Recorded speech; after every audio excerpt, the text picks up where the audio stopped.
This is George Dionne of the Rock is George podcast, and this is a KNAC.com exclusive interview with guitarist Geoff Thorpe of the Bay Area thrash metal act Vicious Rumours. If I knew absolutely nothing about Vicious Rumours, how would you describe the band's music to me? I would just describe it as check your problems at the door and let's fucking have a great fucking time for the next 2 hours. Pretty much that simple. Hard driving, athletic, meat and potatoes, and brown and hot, and there's plenty of it. I like that.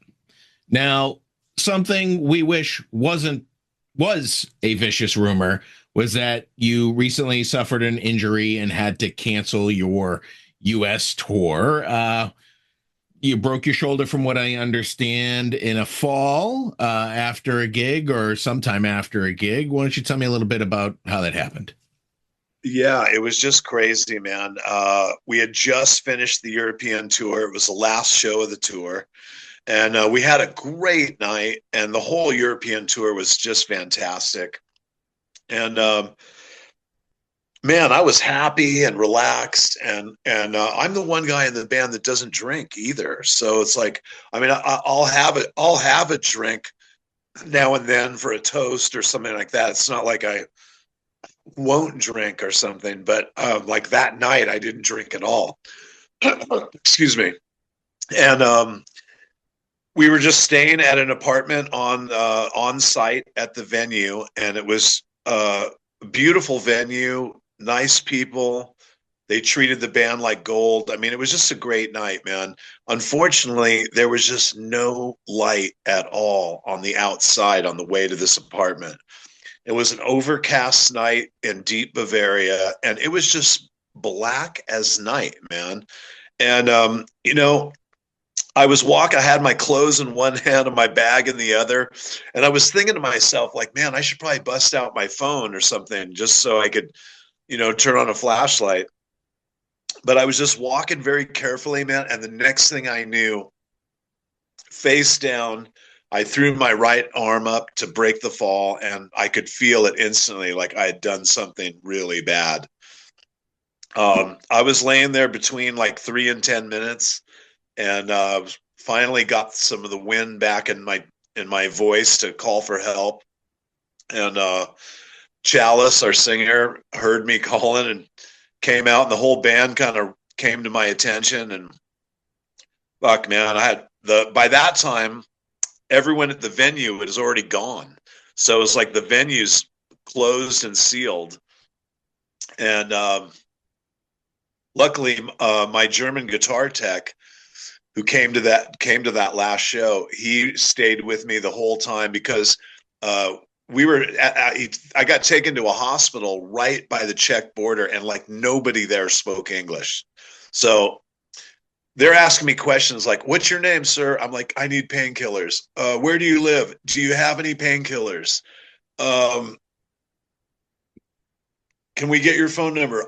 Is there any way I can get some painkillers? I mean, just like, and I honestly, I mean, I've never felt anything so excruciating. Like, I've never broken my shoulder before, and I just wouldn't wish that on anybody. It was just so brutal. But it was 2 weeks ago, and I had the surgery to bolt my arm back together a week ago tonight. And I actually just came from my first physical therapy appointment. And I'm on the way back, brother. I mean, this is not the end of Vicious Rumours. This is not the end for me. And it's just a bad timing. In a way, I don't know what hurt most, like my shoulder or canceling that tour, because I worked really hard on the tour. But I'm going to go with the shoulder. The shoulder hurt really bad. but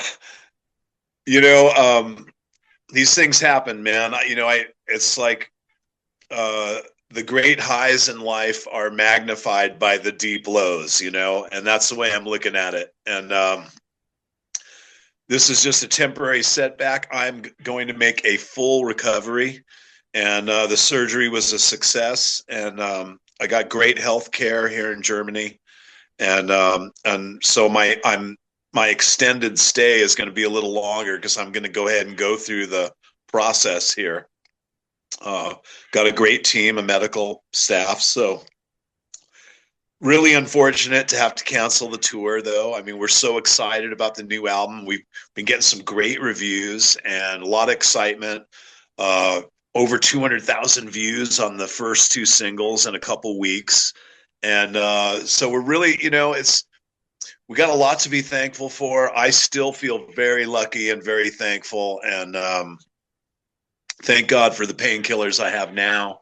And, you know, heavy metal rules, man. You know, I had my surgery the day we lost Ozzy, and that was like some salt in the wound for sure, man. But you know, the whole world was mourning that one. So, but Vicious Rumors is definitely, we're just rescheduling the US part, pushing everything back a little bit. And the way I look at it now, it gives people time to get to know the album a little bit more.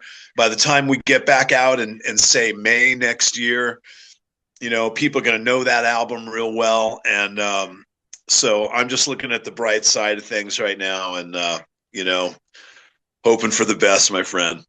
You have to look at the bright side. I mean, you have a great album here. Certainly, I listened to The Devil's Asylum this week. It comes out August 29th through Steamhammer. Sort of had a similar situation with your last album, which was quite good, Celebration Decay. You released that in 2020, and then the pandemic hit. And so it's not something you can't handle. But when did you start writing The Devil's Asylum? Because Celebration Decay was 5 years ago. That's right. You know, I had some riffs. I'm kind of like one of these guys, like when I make these records, it's kind of like giving birth, man. So it's like, you know, I'm not one that just like is constantly writing. Like I take a little break from it, you know, just to kind of like, oh my God, that was a lot of work. You know, I just kind of let it calm down a little bit. But I kind of pushed this one back a little too far because what happened was we had a lot of record companies re-release our first four albums over the last few years. And you know, and when that happens, I think it's great. I mean, I'm glad that the interest is there. I'm glad to see those records come out again and people like it. But the bottom line is like, we don't really, you know, we're not really involved in it. People just do it legally through the record companies. And so I'm thinking like, you know, what is Vicious Rumors going to get out of this? So I finally came up with a conclusion that whenever a record company puts out one of our classic albums, I'm going to book a tour around it. And so that's what I did, man. It started with Digital Dictator, started with like 40 shows that jumped to about 80 for that album. That album was very popular in its day, and we did two tours in the US and one big tour in Europe. And then after that, it was the Atlantic Years box set came out. So we did the same thing, a big US tour, a big American tour. I'm sorry, a US, American, and European tour. And then just last year, Soldiers of the Night got re-released. So we did 40 shows with Raven on the Soldiers of the Night tour. And doing that, luckily, like Steamhammer, you know, they've been kind of expecting an album for a while now, but they kind of understood like what we were doing. They were like, well, you know, this is a good opportunity for the band to be out there playing. You know, these are a lot of dates. And so they were very cool about it. And we just stayed on the road, man. But playing these first four albums over and over again, over 200 shows, really put me back in touch with like the classic sound of the band and like the classic feel of the group. And it really made me want to bring that back a little more than I have lately, because my last few albums have been quite aggressive. You know, been more focused on the more aggressive side of Vicious Rumors with Celebration Decay and Concussion Protocol and those albums. But so this one, you know, I wanted to sort of bring that passion back a little bit. So I really started when we were in a position where we needed a new singer and a new guitar player. That's when I was like, okay, this is my chance. Like, we had a little downtime. I know what I want to do. And so I wrote songs like crazy. I demoed the whole album while we were auditioning people. So by the time we found Chalice in Denver, I had actually had a full demo of the whole album already done.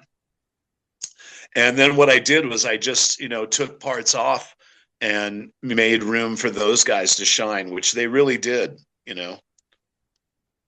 So most of it was written in the last part of the short answer is most of that was written very quickly at the end of 2024.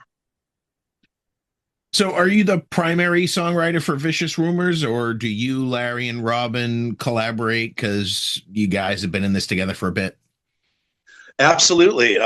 You know, I sort of lead the charge on it, but, you know, I've always surrounded myself with talented guys, and it's always been a team effort, you know, in Vicious Rumors since going back to 1979. So it's like I lead the charge, but I value everybody's input because these guys are really good at what they do, and they believe in me too as in that role. So this time, I was just so motivated to do it. I just went like gangbusters through it, and the guys really liked the new material, and then they took it to the next level. Really, you know, like it. You know, the demo was cool, but what ended up going on the record was I was like, wow, we really got something here. And it's crazy. Like, it happened so fast. We recorded the album. We started the day after Christmas on December 26, 2024. And we finished like February 2nd. Mixed, mastered, everything. It's like we haven't done a record that fast since Digital Dictator in the late 80s, you know. And there was something about doing it that fast and that with that much velocity, and just like there was a lot of things that just lined up, and we also just kind of rolled the dice. Like Chalice and Denver rolled the dice on Vicious Rumors, and we rolled the dice on them. And like when they first came into the band, it was like one of the first things they had to do was go into the studio and make this record. And you know, so we got to know Chalice by him coming to California and spending a week recording the album. And I was just lucky that I realized after, like, you know, day two, that this is a guy that not only is talented, has a great voice, but I like him very much. You know, he's someone I could spend a time in a van or in a tour bus, or, you know, he's a guy I would enjoy spending time with. And at this late stage of my career, man, that's just really important to me, man. I got to be around guys I like and want to do this with. So we all rolled the dice on each other, and it all turned out really awesome. Well, let's talk about a couple of songs you have out already ahead of the album. Why don't you tell me a little bit about the song Bloodbath? Yeah, you know, when I was thinking of it's funny, when I was thinking of the opening track of the record, I wanted to come out with like a real banger, like just a real high octane, you know, super powerful number that also, you know, broke into like the classic, like melodic Vicious Rumors thing that we're kind of known for. And that's where the music and the idea for Bloodbath came in. Just a classic kind of old school Bay Area sound, and then it breaks into that chorus with like this sweeping, like 2-part guitar harmony and 2-part vocal harmony, still with all that power and drive. And so that it was designed to be the first track. And luckily, it just, with Chalice's performance and everybody's input at the end, we're really happy and felt like we really achieved what we set out to do. And then Crack the Sky in Half is one of the songs that I had the riff for a while. That's one of the songs I had that riff hanging around before I started the main songwriting process on my cell phone storage of guitar riffs and stuff.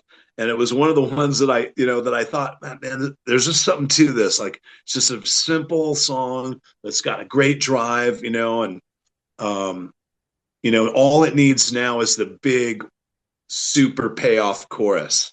And so I had the other parts to the song and came up with the chorus with my good friend Jimmie Evans, who co-wrote that song and Bloodbath and Devil's Asylum with me. And he's a guy that I've been working with for years, just a great guitar player, engineer, producer, out of Santa Rosa at Electric Punishment Studios.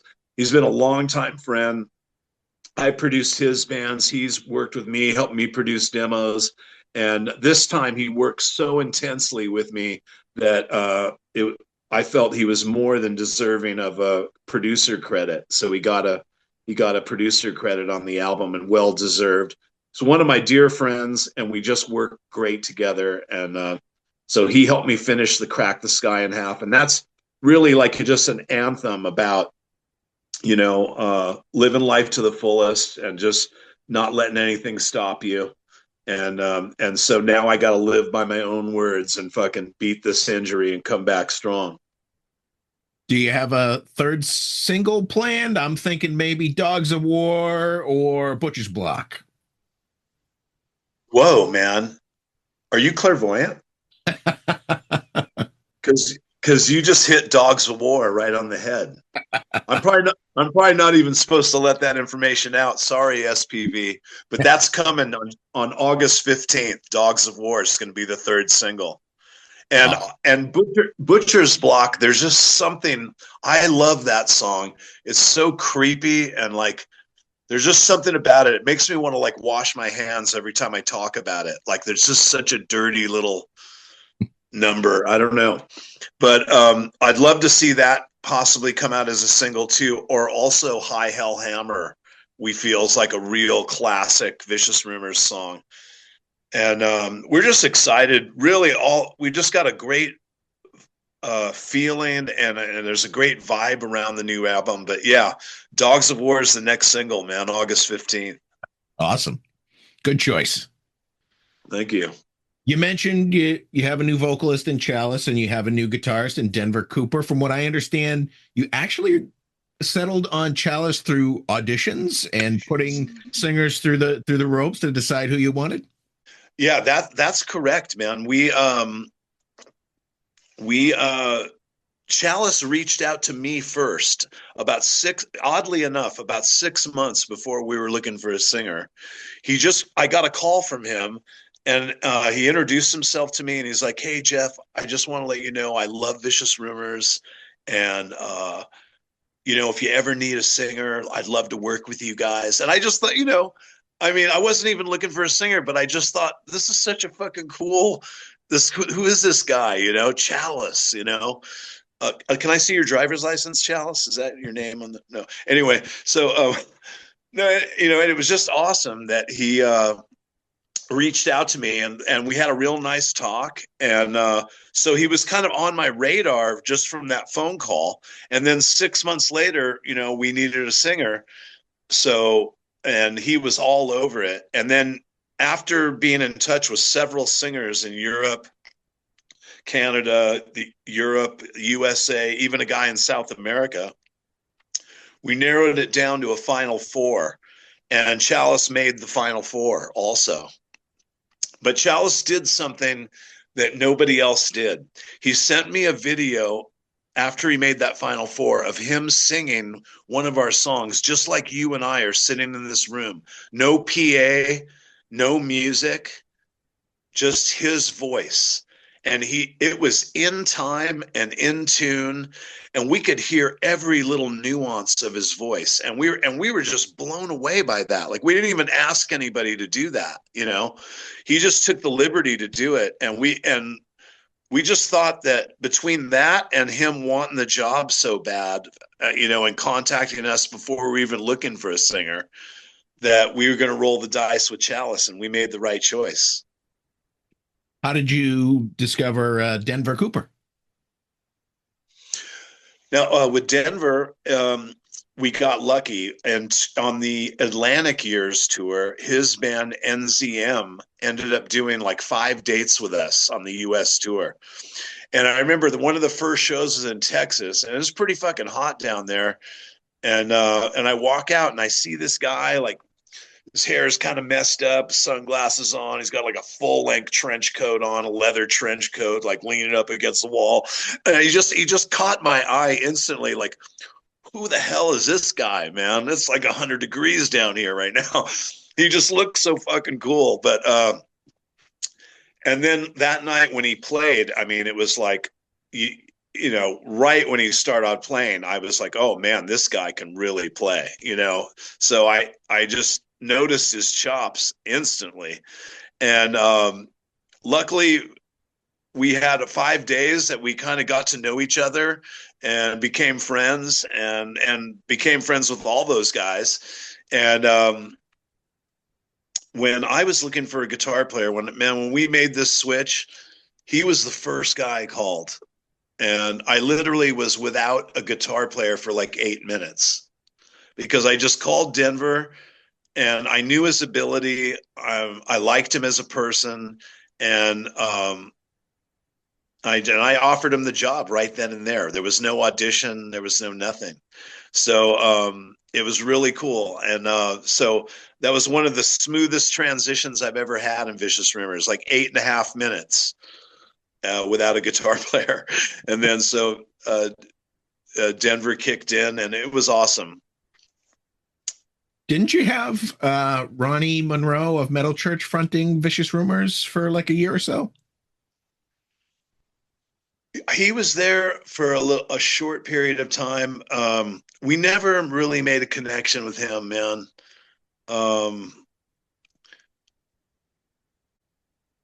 We had kind of high hopes for him because of his background and stuff, and of course, you know, he has a great voice and whatnot, but there was just everything else that didn't work out, man. And it happens. I'll leave it at that. I'll just leave it at that. It happens. Now, before you got derailed and had to cancel this US tour, you had a European tour prior to the fall. How did all of that go for you guys? It was amazing. You know, for the only question that we had with Chalice was, like, we knew we liked him. We knew we thought he looked great. He had a great sounding voice, and we'd made this record together. The only question was, is his voice going to be able to handle relentless touring night after night, you know? And we're not exactly touring in the lap of luxury either. We're like road dogging it, man. And he fucking passed that test with flying colors. We did 20 shows in Europe. There might have been like 1 or 2 nights where he felt like, oh, I'm a little scratchy or something. But as soon as the lights went out, it was just, he had no problems with his voice at all. It was like a total natural. And just a great attitude from both those guys. They were happy to be there.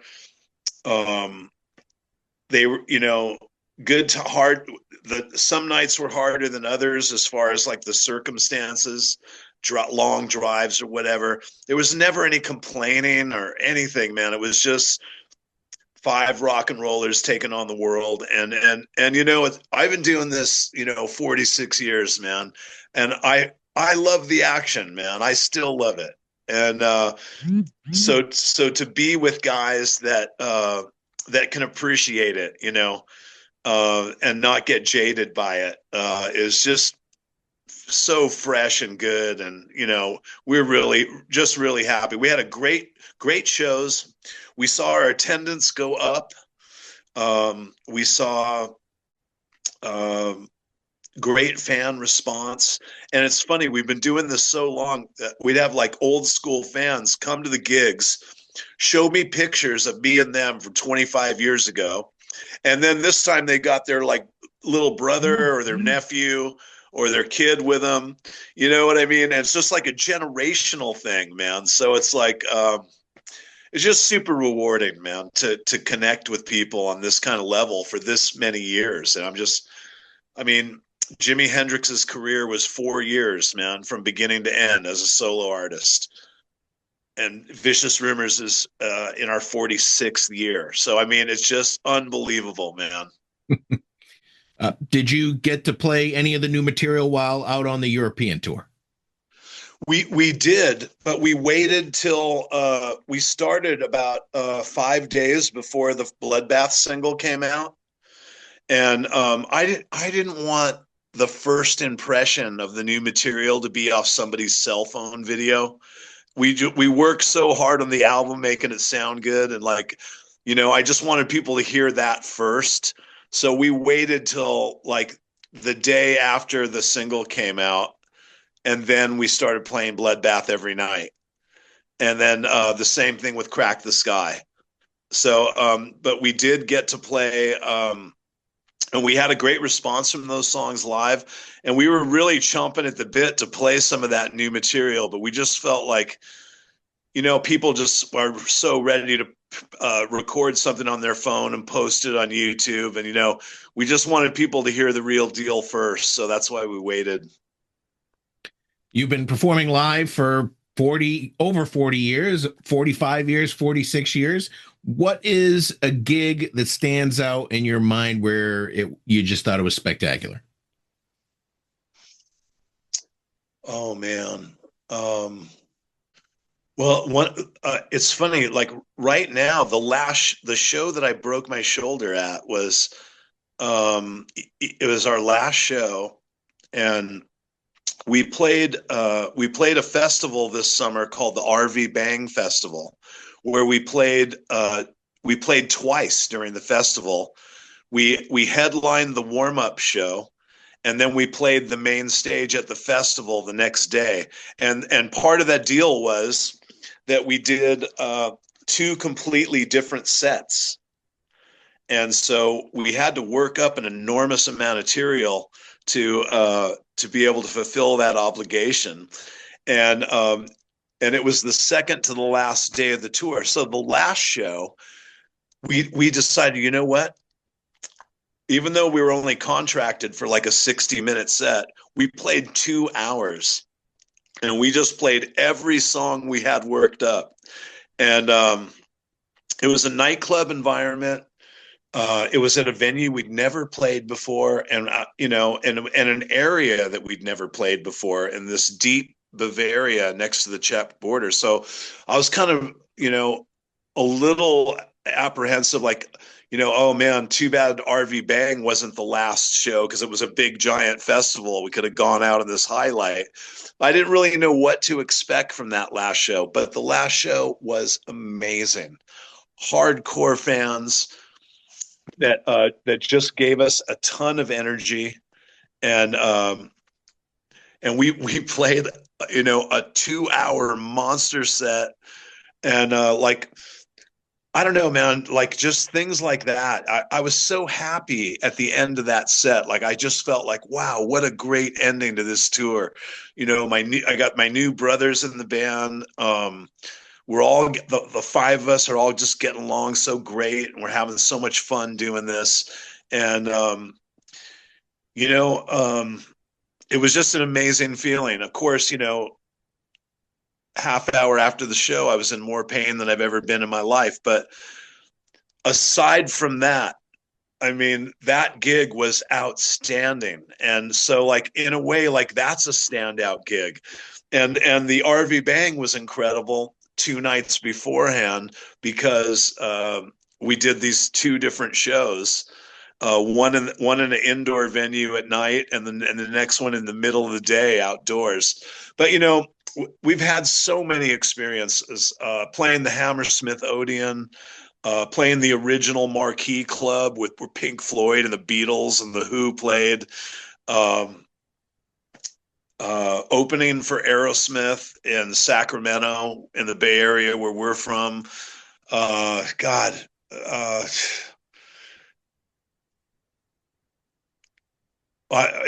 We opened for Rainbow one night, and you know, Richie Blackmore. I mean, it's just, you know, talk about living legends. You know, it was just a mind blowing experience. I'll tell you a funny little story if you want to hear it. Yeah.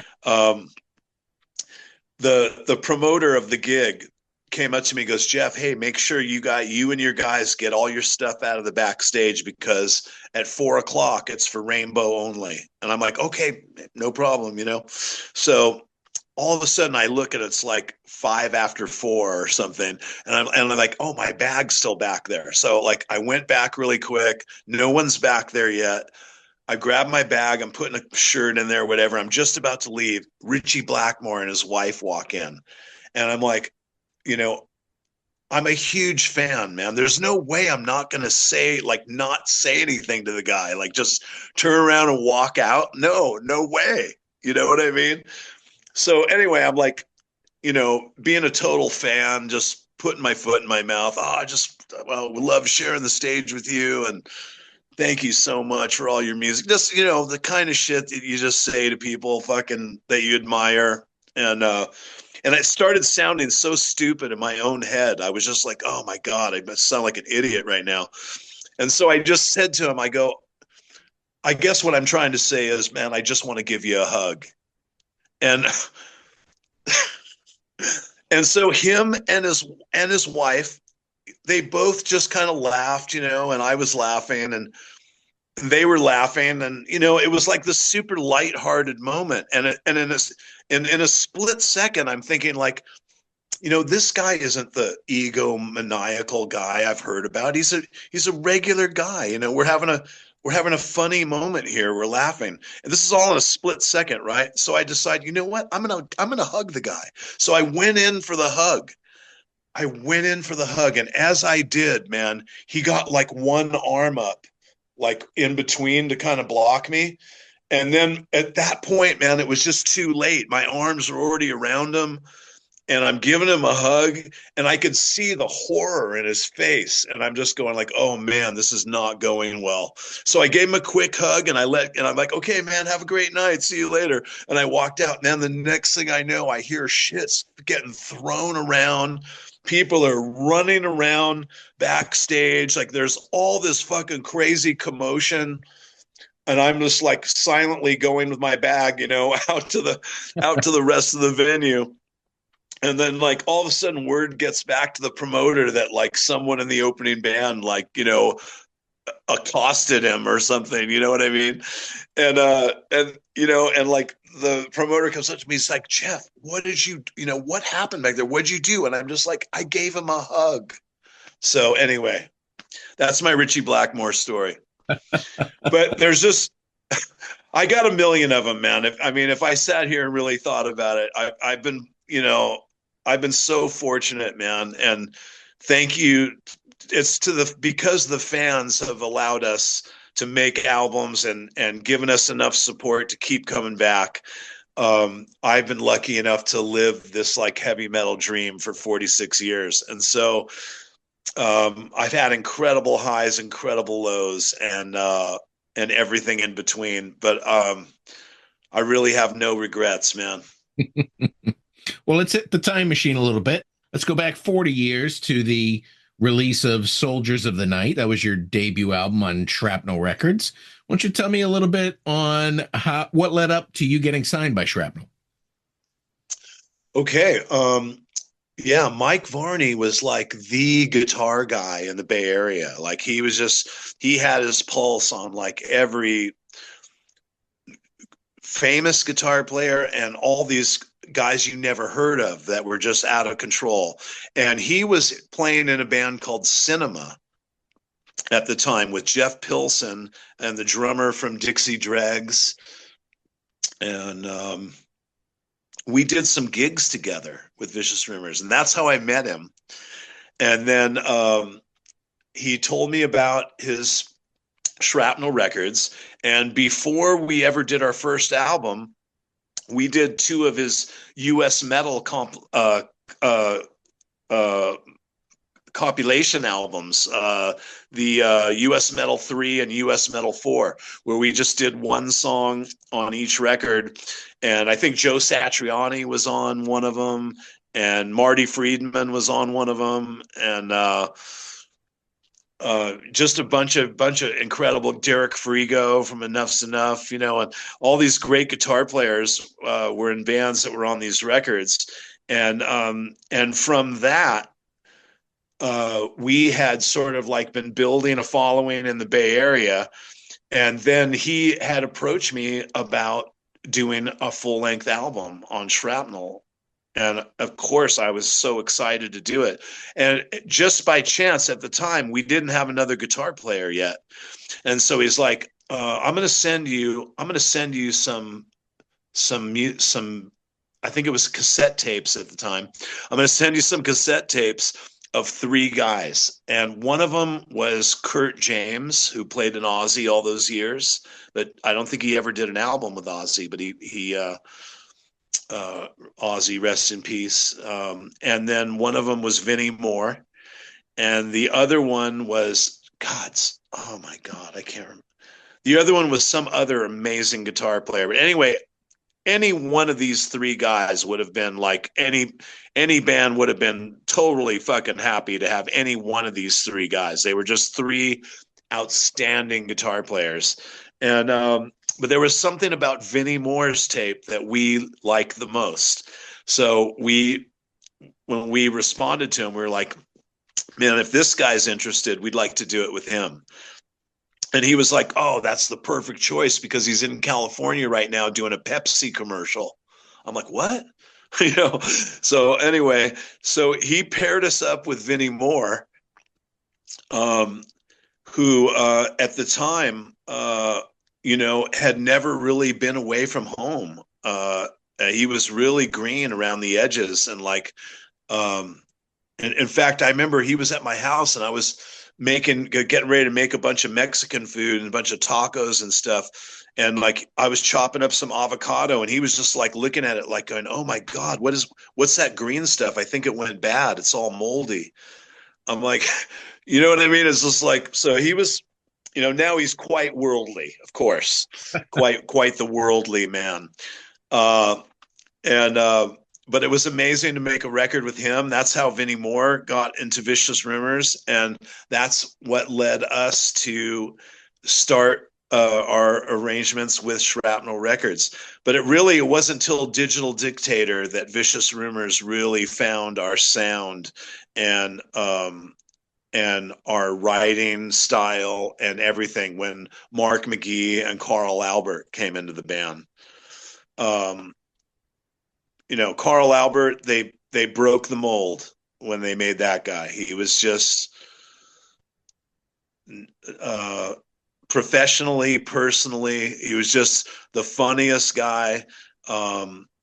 He could sit down somewhere and 15 minutes later, there'd be all these animals around him, like Dr. Doolittle or something. I mean, he just had this, I'm serious, man.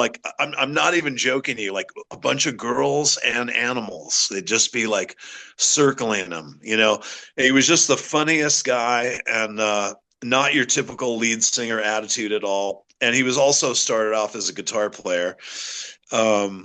And then Mark McGee, also one of the most criminally underrated guitar players in the world. He's just incredibly versatile, and his knowledge of harmony and the way music works in general.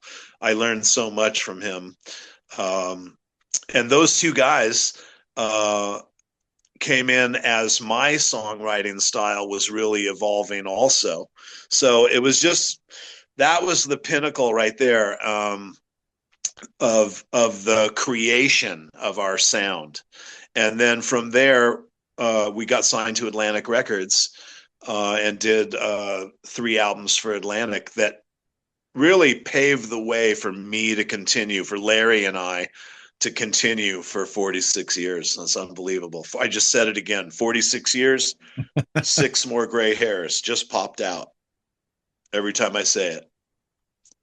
So I was poking through the internet and I wanted to know if you're the same Jeffrey Thorpe that was a child actor a long, long time ago on Hawaii Five-0 and The Courtship of Eddie's Father.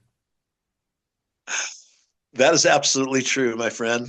I grew up in Hawaii, and I came from a show business family. My mother was a studio dancer at MGM, and she was in incredible musicals like Oklahoma and No Business Like Show Business, where there's a romantic couple on a park bench and 50 dancers blow in out of nowhere, and she was one of those dancers. And my father, Ted Thorpe, was in the World War II. He was in the USO, and he had was organizing like Bob Hope specials and things like that. And after he got out of the war, he invested in theaters in Los Angeles, and I remember when I was really young, like Jack Nicholson and Goldie Hawn and Bill Bixby and just a host of other superstars were just, unknown actors taking classes at my dad's theaters. And, he had made several connections. And Leonard Freeman, who was the originator and the producer of Hawaii Five-0, was kind of also a close family friend. And when he got the green light for Hawaii Five-0, he hired my dad to be the location casting director. So when I was 6 years old, my whole family moved to Hawaii from Los Angeles, and then that's how I got started in acting. And I have 2 brothers and 2 sisters. I'm the only one that sort of followed in the show business part of the family. And also growing up as a kid, I was the only one who had like parental support. Like all my other friends who wanted to be an actor or wanted to be a musician, their parents, "Oh, you're wasting your time, come on, get a real job." And, I always had the support of my parents, which gave me a lot of belief in myself, man. And I think, when you believe in yourself, it can take you a long way. Absolutely. And having a good support system takes you the rest of the way. Absolutely, brother. So besides rehab, are you going to do anything music wise in your downtime? You're going to write some songs, maybe? I'm glad you asked that. I'm going to be writing songs. I have lyrics, and a lot of these song titles for The Devil's Asylum came from a list I have of, I want to develop some horror films, and I've got script ideas for Bloodbath, Butcher's Block, Boring Day in Hell, The Devil's Asylum. Those are all my ideas for movies. And so when I was writing this album, the music and everything came together so fast. I was like, oh man, what am I going to do lyrically? And that's when I thought, man, I'll just tap into my movie script ideas, because there's a ton of ideas right then and there. I could just grab and just insert them in the right spot. So I'm definitely planning on working on that. And I've got 46 years of heavy metal stories, and one of the things, I've got about 4 or 5 months of recovery ahead of me, and I plan to also write my book with a ghostwriter. And so I'm planning on making a book. I'm planning on working on these scripts. I'm going to work on the next album, and like I said, this is no way near the end for me or for Vicious Rumors. I'm 63 years young, and I'm ready to rock. Well, before I let you go, what led to you naming the band Vicious Rumors 45 years ago? Okay. This is kind of a wild story. I was searching for a name, and I was invited over to my friend's house. And it's like 19, God, I guess it was early 79. And I come over to my friend's house, and she's like, "Oh, how's things going with the band?" I'm like, "Yeah, I'm still putting it together." Basically, when I got to California from Hawaii, I just made 1,000. I made 1,000 business cards with the name Vicious Rumors on it. And I just went out to nightclubs like 3 or 4 nights a week, sometimes 5 nights a week. And I just started passing out these cards with this little logo with a flying V and an SG with like skull and crossbones. Um, and, after about 4 or 5 months, I had people would start to recognize me. Oh, there's that guy from Vicious Rumors. Well, I didn't even have a band yet. I was just projecting the idea to have the band. And, it just came from, I'm not even sure where I even got that idea when I think about it now, but I wanted it so bad that I just figure if I just put it out there, it will come,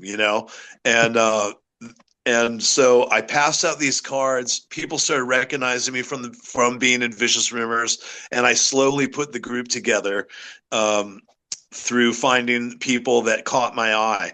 And a funny story of how I met my longtime partner Larry Howe on the drums is I was in one of those nights where I was just going out and passing out cards, and I went to a legendary punk rock club called Mabuhay Gardens in San Francisco. And the Dead Kennedys and Flipper and all these crazy bands used to play there. And I was going to metal clubs, rock clubs, punk clubs. I'd go anywhere. I just was going out. And this band was playing, and God, they must have been like one of the worst bands I've ever heard live. And I couldn't take it anymore. I was just like, all right, I tried, I'm here, I tried, that's it, I got to go. All of a sudden, the drummer goes into this drum solo, and I'm like, I'm on my way out the door, man. And I just like turn around. I'm like, holy shit, what is that? And I come back, and this blonde guy, thin as a rail, just beating the crap out of this fucking striped drum set. Just doing this monster licks, and just blew my mind with this drum solo. And I'm like, oh, okay, man, I have to meet this guy. So I'm like, okay, I'm just going to stay till they're done. And then after the solo, the band came back on, and they kept playing and playing. And it was so god awful. I couldn't take it anymore. So I did end up leaving. But luckily, we had a mutual friend that at a very short time after that was like, hey, man, you got to meet my friend Larry Howe. And he put us together. And I remember the day that we met, I recognized him instantly, like from that night, and I was like, oh my God, I felt so lucky, because I always kind of kicked myself in the ass for just not waiting till he was done. But even he will tell you, they were one of the worst bands he'd ever been with. And just out-of-tune vocals, and just, oh my God. But anyway, I was lucky to actually finally meet him, and he's been my partner in crime in Vicious Rumors now this whole time. And and having that original drumming, my guitar playing, and our songwriting, that's been enough of a thread through every album to sort of keep the whole thing going. I don't think Vicious Rumors has ever made 2 albums that sound exactly the same. We're not that kind of band. And but there is a chemistry that you can identify with through everything. And it's just been an honor and a privilege, man. So I'm thankful, and I just can't wait to recover from this and get back on the road. Absolutely. Those are all the questions I have for you today, Jeff. The new Vicious Rumors album is The Devil's Asylum. Comes out August 29th through Steamhammer. Another great record that I wish you the best of luck with, and I'm glad we had the opportunity today to talk more about it. George, thank you so much. Appreciate your support, my friend, and wish you all the best. Keep going strong, man. I hope to see you on the road.